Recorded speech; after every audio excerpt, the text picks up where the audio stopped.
Hello, Player One. Welcome to the Gaming History Club. My name is Gabby. Hello, and I'm JP.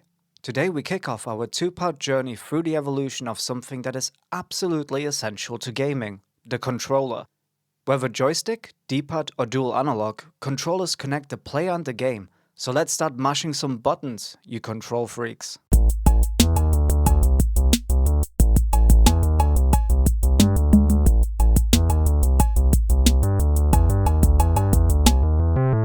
So, of course, we couldn't always comfortably play video games by just sitting back on our couch away from a nice TV, like we're probably playing games nowadays. Oh, are you trying to say people back then were not potato couch? No, they were not potato couch. Sorry, No. it's couch potato anyway, not potato couch. What are you talking about? Anyway, go on. Well, to refresh your memory, Gabby, back in 1958, when William Higginbotham showed off tennis for two, things were a lot different. You had to control the game basically in front of the oscilloscope, right? So, not only because the oscilloscope wasn't particularly big, right, but the controllers themselves, they were actually practically attached to the oscilloscope, to the computer. Tennis for two actually used two aluminium controllers, and each of them had a button to hit the ball and a knob or dial to control the angle of the shot. So we're going to have a look at how console controllers have evolved since then. And yes, we're talking about console controllers only. We are ignoring PC Yeah, controllers. the keyboards and the mice. Yes. Yeah. Yeah. It's going to be two long, fun filled episodes as it is, with a lot of content. So let's keep PCs to one side for another time. And yeah, for definition purposes, of course, there are a few input devices classified as game controllers, right? So yeah, we already mentioned no PC stuff, so no keyboard, mouse, this time around. There's also special purpose devices. So we got like steering wheels, obviously, even like the pedals, two light guns for shooting games, dance pads for dancing games. They're also considered to be game controllers, but we're sticking with like the classic, something between your two hands, couch potato style, in front of your TV. Very home console, basically. Yeah? And just a special shout out to an article that helped us out a lot during the research that we did for this episode. We'll leave the link in the description. It's basically megamods.com. There's a blog article, and it's one of the very few, very thorough, timelined articles about controllers, and that Yeah. really helped us a lot. So thank you. So yeah, talking about early days, when Ralph Baer created the brown box, the prototype of what became Magnavox Odyssey, the first home console, there were actually more than one controller ideas. Actually, more than one console ideas in that matter. They had a lot of ideas. Yeah, It was the Wild definitely. West. Well, yes, 7 different iterations of the brown box were there, including the one that became the brown box that we know it for. There was one with a pump mechanism to play a firefighting game. I really want to know how that looks like. Another one with colored wheel. So imagine that, like a wheel of fortune kind of mechanism. And there was one with 4 players quiz game controller and more, which was really impressive to see how he was trying to bring the arcade games into home console idea. Yeah, definitely. There's a lot going on here. Even later consoles, they would have maybe two-player, only Yeah, ports. And here already Ralph Baer is thinking, no, let's have a Wheel of Fortune. Let's have a pump. Let's have this game being able to be played by 4 people. There's already a lot of ambition here for this console that he's going to definitely. make. Yeah, but you know what? To simplify, we'll talk about what we know as the brown box. So, because we're talking about the controllers, right? They're a pair of just humble rectangular boxes with knobs covered with self adhesive vinyl with brown wood grain. So, there are 2 knobs on the top side. One knob on the left is labeled HOR, HOR, for controlling the horizontal trajectory, and the right one is labeled English. English? It's labeled English? Yeah, which somehow can control the movement of the ball after you hit it. So, controlling a bullet after being shot It's not so original after all, eh? Haha. And yeah, you also have a surf button at the bottom corner of the controller. So, on the right side of the box, there is another knob called vert to control the vertical trajectory as well. So, there you go. You can control the horizontal trajectory, the ball trajectory itself, and also the vertical trajectory. Just remember that the brown box is basically to play tennis game. Yeah, tennis for two, better known as Pong, but Hmm. hey, the OG is called tennis for two. Exactly. By the way, when I say labels on the brown box controller, I truly meant there were physical labels. Like we're talking about prototype here, so don't go too hard on this. But it's like an actual physical label that you just slap in on top of the controllers itself. We're gonna link a video in the description. It's a really nice video watching Ralph Bear playing the brown box Yes, and being cheeky. and being cheeky. Yeah, I love this video. So yeah, make sure to check that out. So, not many things changed when Magnavox bought the project to create Magnavox Odyssey and released it as the first home console in 1972. Magnavox Odyssey's controllers also had two wired analog controllers with a basic rectangular shape made of plastic. And no, they didn't go ahead with Bear's other iterations, including the pump crank, unfortunately, because I would have loved to see that. Yeah, me too. That would be a great piece of gaming history trivia. Did you know the first video game console used a pump crank? I know, for playing firefighting game. Duh, cool. But anyway, proven to be inspired by the brown box in 1975 came the Atari Home Pong. More powerful than the Odyssey with a scoring system and sound, Atari Home Pong's controller was actually quite simple. Two inbuilt controller featured a single dial each, allowing players to move their Pong pedal up and down. And no, you can't make the ball move with any English dial here. Yeah, no English dial to Yeah, cheat. Player one, you can probably tell we kind of already have a theme here with controllers full of knob dials. Well, that's because the Pong like or Tennis for Two like, basically the Pong clones, they were only just becoming very popular around this time, and for a long time actually, for quite a few years, it was the only type of game people would be playing. But the next one on our list is a little bit different. We're talking about Coleco's Telstar Arcade that was released in 1976, and boy, this was different.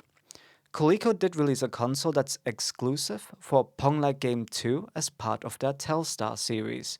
But the Telstar Arcade is unique. They still have those dials for playing tennis, but they also have a gun for target shooting games and a steering wheel for racing. So you can imagine the game console, the unit actually came in like a triangular shape. And in each one of those triangles, you'd have the input for that kind of game. So on one side of the triangle, you'd have like the gun, on the other, a steering wheel, and on the other, controls for Pong. Um, Fun fact, the light gun was actually made in Japan because Coleco actually bought it from Nintendo and bought it to the Telstar arcade that was made in the US way before we had a Nintendo Entertainment System. Telstar Arcade didn't last long though. They were discontinued after just 2 years in 1978, although they managed to sell over 1 million units, which sounds very respectful. Unfortunately, though, it wasn't seen as a commercial success, mostly due to the lack of games that was designed for all three types of controllers. But still, very cool, very unique attempt here to come up with something completely different. but enough of the days of dials and knobs, right? Because we're welcoming the era of joystick in 1976 that could provide 8 directional digital movements at first and later doubled to 16. That's a lot of directions. I don't think I would need 16 directions like right now, to be honest with you. Well, you're saying that now, but you're actually having 360 movement. But Yeah, anyway, yeah, that's true. Got analog now. But I mean, if I can choose between 16 and 8, I'm sure 8 would be enough, right? Hmm. you're a fan of tank control or what? But yeah, don't imagine them as this slick, sexy, oh, working so well kind of joysticks. They were mostly bulky and had a heavy base, so they're not cool at all, basically. No. No. Wow. Well, the early years of this second gen era saw the technology advancing rapidly. But if you haven't guessed it at this point, this period is also what caused the video game crash, aka the Atari crash in Japan. Yes. So for the first console in this second generation is the Fairchild Channel F, a console with the first programmable ROM cartridge. And by some definitions, that would make it the very first modern type of console as well. You can actually change the games, right? This one might not be the console that popularized joysticks, but it did feature an innovative joystick that allowed players to push, pull, or rotate the cap with their thumb. And it also had a long cord you can actually sit away from the console when you play now, too. If Channel F didn't manage to popularize joysticks, though, the next one definitely did. The Atari 2600, released in 1977, it created a boom in the video game market. With better graphics, it came with sound, it had removable cartridges, and most importantly, joysticks. Although they were very unreliable, mind you. The joysticks were known to be easy to break and straining your wrist. They were also just not ergonomically friendly. But they are the first that were detachable joysticks in the entire industry, and people really did love them for that. It was nice that if you break your unreliable joystick, you could just buy a replacement rather than buying the whole console again. Yeah. The next one on the list might not be as popular as Atari 2600, but I'd say they're quite ahead of their time. So in 1978, Bally released the Astrocade. So the name Astrocade only came up in 1982, actually, because when it was first announced in 1977, it was called Bally Home Library Computer. And then when they first shipped it in 1978, it was then called Bally Professional Arcade. And then in 1981, they re released as Bally Computer System. And finally, we got to Bally Astrocade in 1982 until the video game crash in 1983 and Bally Astrocade kind of sizzled out in 1985. This one had some identity crisis, I would say. Some identity issues here, definitely. Am I gonna be like a library computer? Or am I just going to be a sick video game console? I know, yeah. So they kept going back and forth between the two, from what I can tell. But anyway, just to give an idea of how it looks like, Astrocade was one of the early cartridge based systems, using cartridges they called videocades, which were designed to be as similar as possible in size and shape to a cassette tape. But we're not here for the console, we want to know the controller. So, the controller was shaped as a pistol style grip with a trigger switch at the front. People actually say that they're comfortable to hold, so Atari should really take some notes from this joystick. Yeah. There's a small 4 switch 8-way joystick fitted at the top of the grip, and the shaft of the joystick is connected to a potentiometer, meaning that the stick could be rotated to double as a paddle controller. Going back to the console unit a little bit, you also have this 24 key hexpad keyboard that you can use to select the games, go to options, and also get this operating a calculator. Yeah, so the console actually got a calculator. Pretty dope, to be fair. This must be where the identity crisis came from. Like, but we also have like a calculator, but Yeah. we can play consoles too. We don't want to confuse our customers. Maybe we can just be a home library entertainment computer video game device. Yeah, and there you go, Astrocade. Yeah. Don't know where that came from, but yeah. I think to put it in like very simple terms, the joystick to me very much just looks like a what you see in the movies or games, like a bomb detonator, Yeah. right? That's kind of what it looks like. Yeah. One thing is for sure, it was a really, really cool controller for the time, and reliable too, from what I can see, and comfortable to hold too. Next, we've got the Mattel Intellivision, first introduced in '79 at the Las Vegas CES, of course. You might have heard of this one before, as this console was quite a powerhouse that was supposed to be some serious competition to Atari, the market leader, of course, at the time. And I mean, the ads used side by side comparisons to demonstrate the superior graphics and sound over the Atari 2600.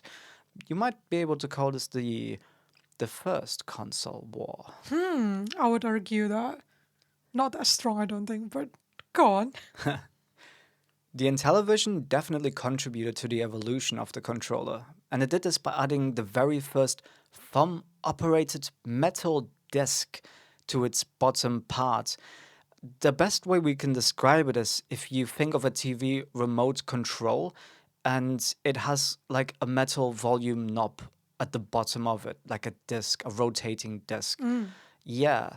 Function wise, though, the controller was a game changer because why use a controller that can only recognize 8 directions when you can use Intellivision's superior 16 direction controller? They call this directional pad the control disc and marketed it as having the functionality of both a joystick and a paddle, but it was a pain to use, though. It wasn't very good. Often, I think when you press the disc at certain parts, your nail might get stuck like on the actual plastic part of the controller. Okay. It didn't work super well. And then obviously the rest of it are just like buttons, like TV remote buttons. It has 4 action buttons on the side, equally friendly for righties and lefties though. So that's pretty cool to already have that in mind. So for some games, the buttons would do the same thing on either side of the controller. So you could just switch it to the other hand and it would be the same. Yeah. Plus, obviously, the keypad that you can use to set up the game to your liking. And this is where they had these infamous, what do you call them, the overlays that Yeah. you can fit into the keypad, which, I mean, it sounds a little bit cheap, but I kind of like it. It works. Yeah, it's kind of cool. Can customize it, can put your own little game icons on there with like, cool little drawing style. Nah, it's kind of cool, I think. To be fair, it sounds great on paper. Anyway, though, IGN did release an article back in 2006 and they ranked Intellivision's controller to be the 4th worst video game controller of all time due to how janky it is to actually control directions with this thing. So, as I previously said, I don't think we need 16 directions. I think 18 would have been 18. 8. 8. Oh, no. 8 would have been absolutely enough. They also released a lot of peripherals, but we're not going to touch on that today because there's quite a few to talk about. So let's move on to the next one. If you ever felt like blaming the video game crash on the Atari 5200 controller alone, probably you're not the only one. It's a bit harsh, isn't it, saying it that way? No, I feel like it does deserve a fair bit of, what do you call it, negative feedback? Yeah, because in 1982, Atari released the 5200 to compete with the Mattel Intellivision. But they were rushing, just throwing together all the features that the competitor had at the time and released it without much trialing. And you know what? It became a disaster. The controller consists of 360 directional movement joystick, a built-in keypad, side-mounted action buttons, and a start and pause button, which was surely the first at the time. Yeah, I believe that was the absolute first time they did this. They definitely took the Intellivision, but used a traditional joystick instead of a disc, and they added the start and pause button. Yeah, revolutionary at that time, Yeah, totally. supposedly, Yeah. right? But boy oh boy, that joystick doesn't provide joy whatsoever. It used weak rubber boot rather than spring to provide centering, so that's proven to be unreliable. You just cannot maintain a neutral position, making you drifting in the same direction you set off in. Yeah, so basically, you're pushing right, and, usually when you let go of a joystick, right, you would expect it to just go back to neutral, but not so much with the 5200. You'd kind of have to gently push it back into neutral a little bit just to Yeah. make sure that, you're not doing any movements you didn't want to actually do. So, yeah, unreliable. It sounds very frustrating, to be honest. Oh, yeah. They later released a Proline trackball controller for games like Centipede and Missile Command, And also, they tried developing a paddle controller with an updated, self centering version. But unfortunately, this one never made it to the market. I think they crashed before they landed. So there you go. Just, we've never seen the light of day with that one. They crashed before they landed. Oi, oi, oi. I don't know. It's just a weird thing.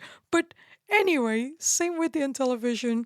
Atari 5200 also came with overlays that snapped into the keypad itself on the controller. Nice. I like a good overlay. Do you though? Well, Well, yeah, but that's what we got at that time. A lot of overlays. yeah.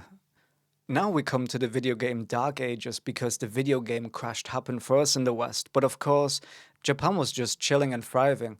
And here, the third generation of game consoles are born, and Japan would lead the future for video game consoles for a while now. Released in 1983 in Japan as the Famicom, and later released in North America in 1985 as the infamous Nintendo Entertainment System, also known as the NES, we have the simple, cheap console that could run arcade games on cartridges. And that's not our word, that's actually what Nintendo's president Yamauchi stated as the requirement at the time. If you want to hear more about the console themselves, definitely check out our Roots of Nintendo episode, because this console is truly special and perhaps one of the most important ones.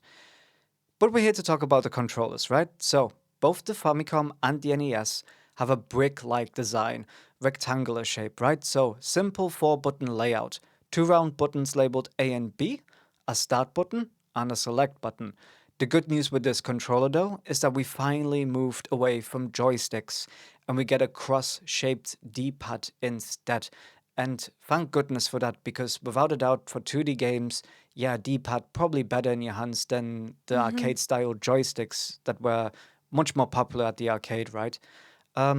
What's so special about the D pad though? Well, the D pad is short for directional pad.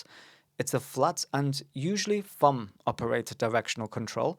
And Nintendo's Gunpei Yokoi actually created and patented the D pad for the Donkey Kong Game & Watch handheld game.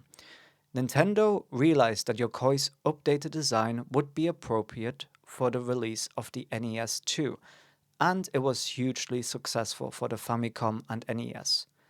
The D-pad has a pivot point beneath it, causing it to tilt over its center when the directions are pressed, preventing the opposite directions from being pressed simultaneously, but allowing for two neighboring directions to be pressed at the same time. And the reasoning behind this was actually to make it a lot easier for the player to figure out which direction am I actually pressing right now, because of the tiny little extra feedback from that ballpoint from the middle, basically. Revolutionary at the time, simply ingenious. Very small tweak, goes a long way though. But also, it's allowing you to go to like top right, slightly diagonally kind of deal, Yes, basically. and it's easy for you to figure out if you are actually doing that and which one are you doing. Are you doing top left, top right? It's easy to feel on your thumb what you're actually trying to do. Yes. So the original Famicom console features two game controllers that are hardwired to the console though. So a little bit of a step back here. The first controller for player 1 is what we mentioned before with the 4-button layout.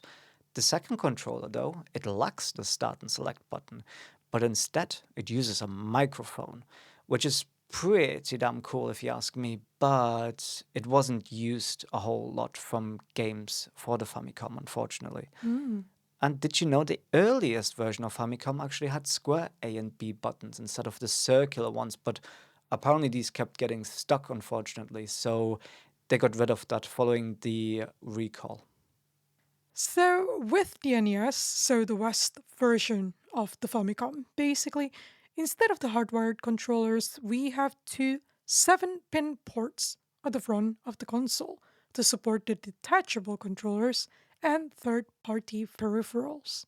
The controllers that come with the console are identical with the Famicom's controller, but it's the Player 1 version of the Famicom controller, the one with the start and select buttons and without the microphone.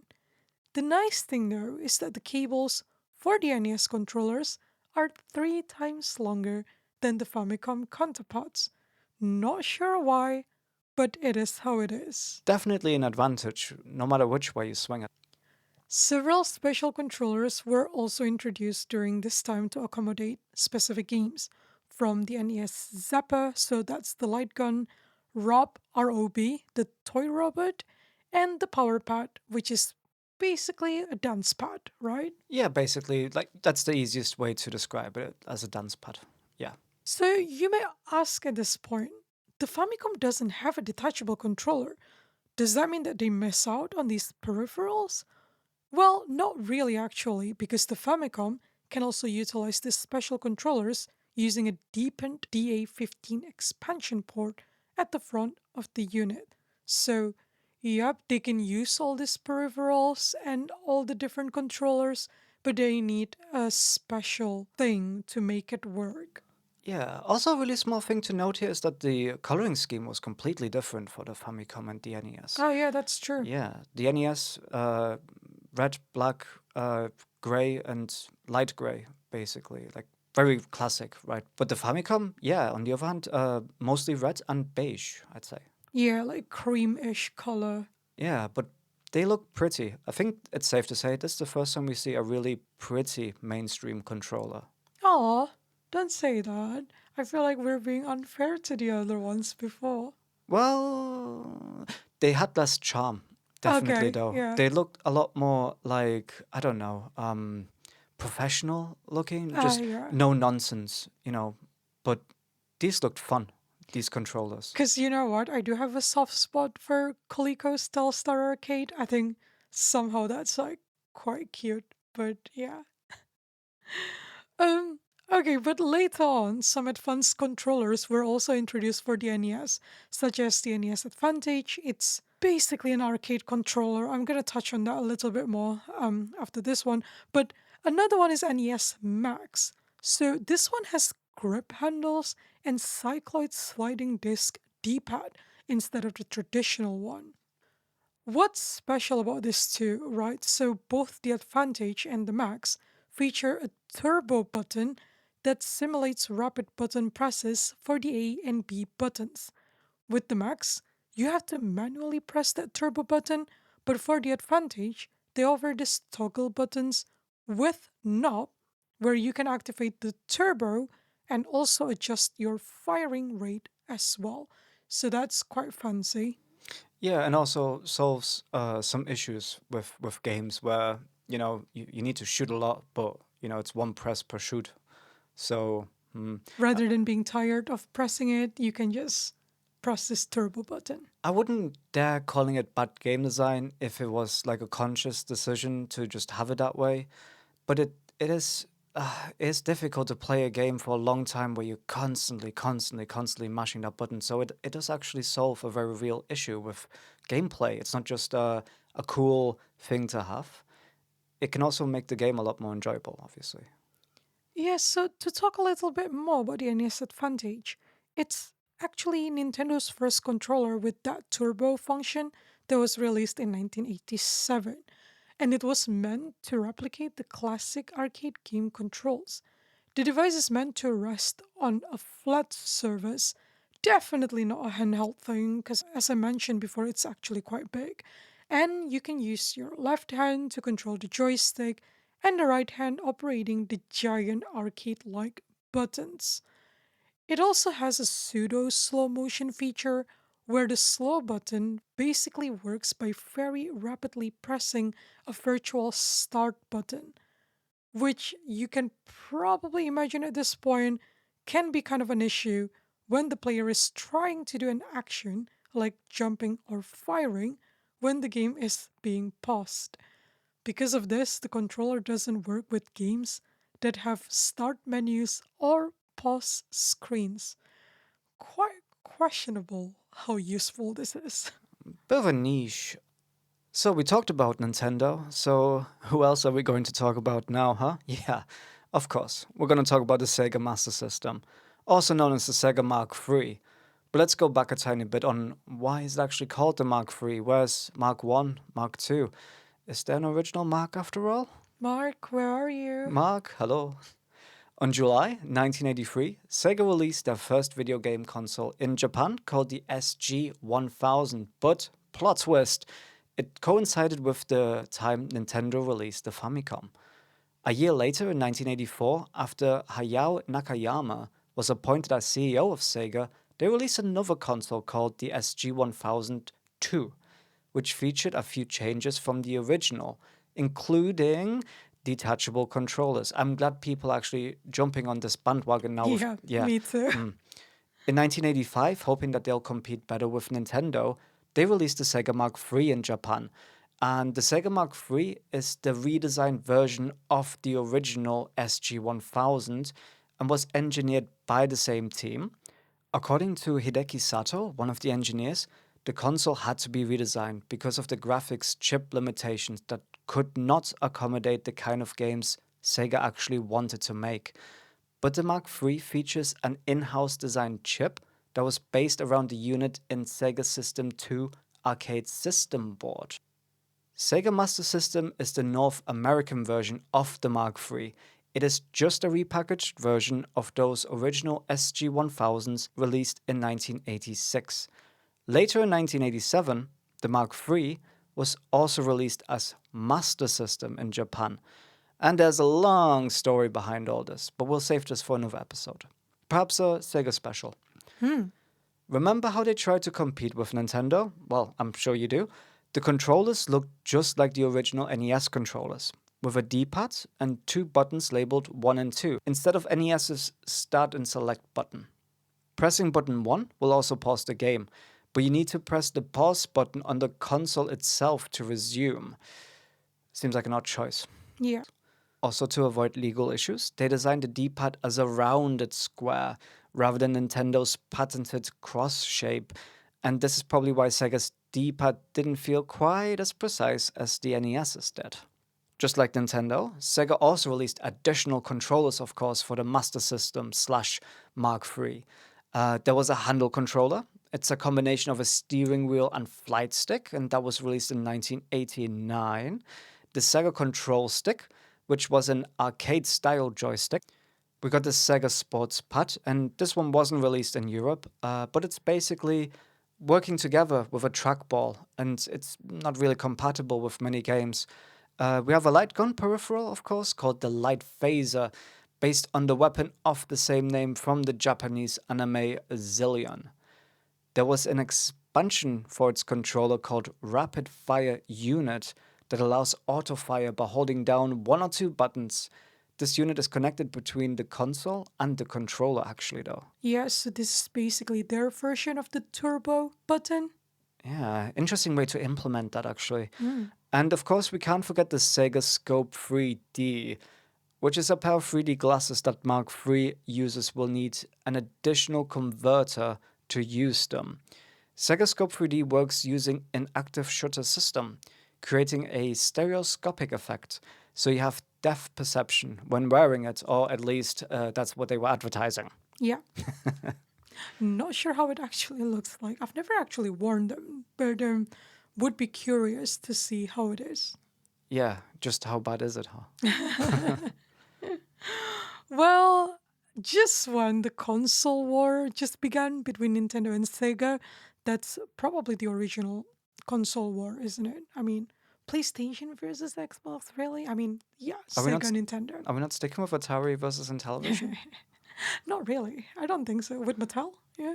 Atari do what Intelli can't? Oh, I don't think so, but okay. So yeah, when the console war just began between Nintendo and Sega, enter an EC with their PC Engine in 1987, or what's known as TurboGrafx 16 in North America. It was such a powerhouse of a console, practically the beginning of the fourth generation console or the 16-bit era. Therefore, the name TurboGrafx 16 because of the 16-bit, not because this is the 16th console. Ah, okay, yeah. Just to yeah. put it out there. Yeah. Like N64 wasn't the 64th console, just to be clear. But it did have 64 bits? Yeah, well, yeah. Yeah. So does the Xbox 360 have 360 bits then? Yeah, don't think that. You know what? Let's skip that for a separate episode, which is going to be a rant about naming convention of console. Anyway, the NEC PC engine though didn't have too much of a success, but definitely helped sparking the competition between Nintendo and Sega at that time. So what's so cool about this console, or of course its controller? The Japanese version PC engine, so not the TurboGrafx 16, was originally sold with a standard controller known simply as the pad. But they also launched the Turbo Pad that was sold separately with the console. The original the pad looks just similar to the Famicom controller, so it's rectangular shape with a directional pad, two action buttons labeled 1 and 2 in Roman numerical basically, and two rubber select and run buttons. The turbo pad though, they added two turbo switches for the 1 and 2 buttons with three speed settings to allow multiple input at once. So basically, just to imagine it, the 1 and 2 buttons have its own toggle switches where you can actually control rapid turbo settings. They really built upon the turbo feature. Yeah, they really like fleshed it out. Like they made it much more. Like it went from like very simple basic to like then now Yeah. you can control for each button three different speed settings. Man, pretty cool. It definitely also looks a little bit more comfortable to hold. So if we take the NES pad for example, the brick shape, the TurboGrafx 16 pad, it actually has the sides at least are nicely rounded. Yeah. So that must be much more comfortable to hold for long periods of gaming. Rather than the edgy ones of the Famicom Yeah. NES. Yeah, Mm. definitely. So, yeah, I mean, talking about the turbo switches, don't forget that this is in 1987.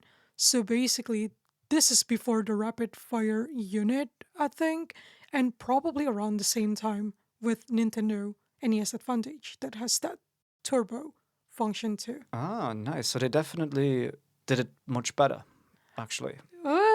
Debatable. In a way, the Turbo Pad became the standard issue that comes with the TurboGrafx 16 in North America, and then later on, it was becoming the standard version for the PC Engine versions in Japan as well. Talking about the console controller port a little bit, PC Engine and TurboGrafx 16 only have one controller port instead of two.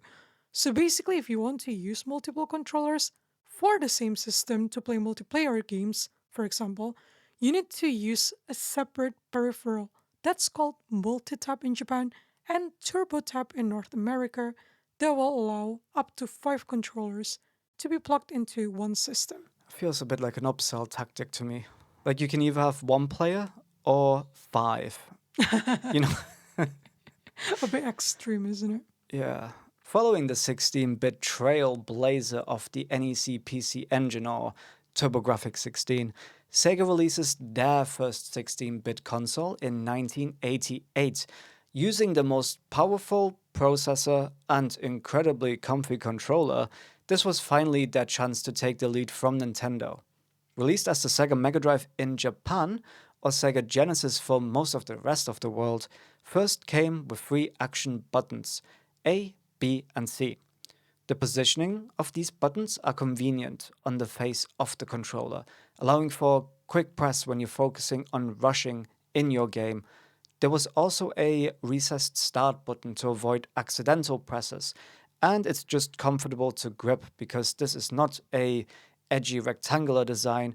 This actually is much more oval, circular, like it's It's rounded. really rounded, Yeah, yeah. without a doubt. Unlike with the Master System, this time the D-pad was also designed with comfort and precision in mind, and it shows. It definitely shows. And by the way, another plus point for Sega because this one is backward compatible with the Master System. Yeah, well done. Yeah, but even the best controllers have their shortcomings.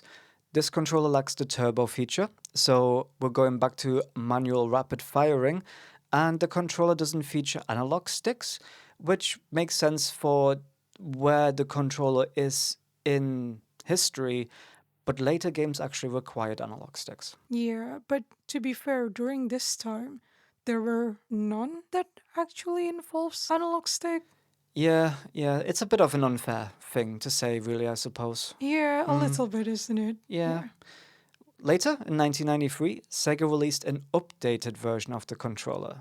They've made the controller slightly smaller with 3 additional buttons. So now we have A, B, C, and X, Y, Z. It's basically similar to the button design on arcade fighting games like, of course, Street Fighter 2. These extra buttons allowed for more complex gameplay and could be used for various functions, such as jumping, crouching, pausing, but of course, high kick, high punch, low punch, etc., for fighting games. It's definitely a good one for fighting games. It's definitely better shaped, but is it better overall from the SNES that came out 2 years before this controller, though? Yeah, because that's true, right? Timeline wise. Yes, we did jump ahead a little bit for the benefit of the console, so we're not jumping back and forth too much. But yeah, you may wonder, NEC PC Engine in 1987, Sega Mega Drive in 1988, they're in the race for the 16-bit systems. And where's Nintendo in all this? So, Nintendo was not in a rush to release a new system until their dominance in the market began to slip. And when it began slipping, finally, on a Wednesday, the 21st of November 1990, the Super Famicom was released in Japan, and boy, did they hit it big. Nintendo's initial shipment of 300,000 units was sold within hours. And it was such a big deal that the government asked the video game manufacturers to start scheduling future console releases on weekends because of the social disturbance that it causes. Yeah, I love that somehow. I can totally imagine someone somewhere at that time, like running to go to work because they're almost late, but fighting with the other people who's trying to get SNES. So, Yeah, yeah. real Street Fighter too, if you know what I And mean. I want my Super Famicom. I need to go to work. Hello. My kid will kill me if I don't bring him this after work. Go away. Yeah. Later, in 1991, the console would be released as the Super Nintendo Entertainment System, or SNES, in North America. And although Sega Mega Drive released earlier, Nintendo scored early public relations advantages, and they did this by securing the first console conversion of Capcom's arcade hit Street Fighter 2, which is why we've been mentioning it a little bit now already. It took more than a year to make the transition over to Sega's console. So if you did really want to play Street Fighter 2 in your home rather than the arcade, then the quickest way you could do that is to buy a Super Nintendo, actually. Yeah, that's true. Yeah. So the SNES controller design expands from the original NES. So now they added the X and Y buttons accompanying the original A and B buttons. I never understood why they didn't go ahead with like C and D. Yeah, good question. Good question. But yeah, anyway, they were arranged in a diamond arrangement, so kind of what we know nowadays. So the SNES controller was also the first one that comes with shoulder buttons, making it the blueprint of even modern controllers that we know now. The dog bone shape is also comfortable to grip, and it just has the perfect size for small hands too, making it versatile for gamers of all ages and size. SNES didn't lack of specialized third-party controllers though. We're talking about the ASCII pad and Super Advantage, which is basically the successor of NES Advantage that we talked about before, that were manufactured by ASCIIware. Capcom also released Capcom Fighter Power Stick, which is designed specifically for Street Fighter 2. Although they did release this for the Sega Mega Drive or Genesis version 2 as well. But yeah, there you have it. We ended on a high note with this legendary console and controller for sure. Yeah, definitely a good area to bring this episode to a finish because we have so much exciting stuff to come from here. We've obviously now come to like the crux between 2D and 3D, and some really exciting things are about to happen, guys. So thank you for joining us, Player One. We hope you enjoyed the first part of evolution of gaming controllers and hearing about some of the most timeless classics. and probably some we should just forget about and never go back to. Definitely. But yeah, what about you, Player One? Do you have any favorite gaming controller? What's yours? Share with us and drop us a message on our website, gaminghistory.club. New episodes of Gaming History Clubs are released every other Wednesday, so make sure you subscribe and follow us on our social media. We're on Instagram and Facebook as Gaming History Club. Come back in a couple of weeks, Player One, to continue our journey in the evolution of gaming controllers. See ya.